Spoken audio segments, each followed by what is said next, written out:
మార్కాపురం జిల్లా ఎర్రగొండపాలెం జాతీయ రహదారిపై లారీ భీభత్సం సృష్టించింది. కొమరోలు నుంచి సజ్జల లోడుతో నిజామాబాద్కు వెళ్తుండగా ప్రమాదానికి గురైంది. లారీ డ్రైవర్ నిద్రమత్తులో ఉండటంతో టీ స్టాల్లోకి దూసుకెళ్లింది. ప్రమాద సమయంలో షాప్లో ఎవరూ లేకపోవడంతో ప్రాణాపాయం తప్పింది. ప్రమాదం ధాటికి దుకాణం పూర్తిగా ధ్వంసమైంది.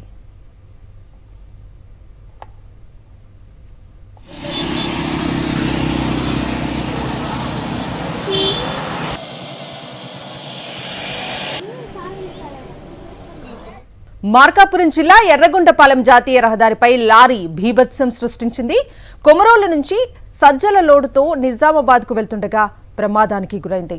లారీ డ్రైవర్ నిద్రమత్తులో ఉండటంతో టీ స్టాల్లోకి దూసుకెళ్లింది. ప్రమాద సమయంలో షాప్లో ఎవరూ లేకపోవడంతో ప్రాణాపాయం తప్పింది. ప్రమాదం ధాటికి దుకాణం పూర్తిగా ధ్వంసమైంది.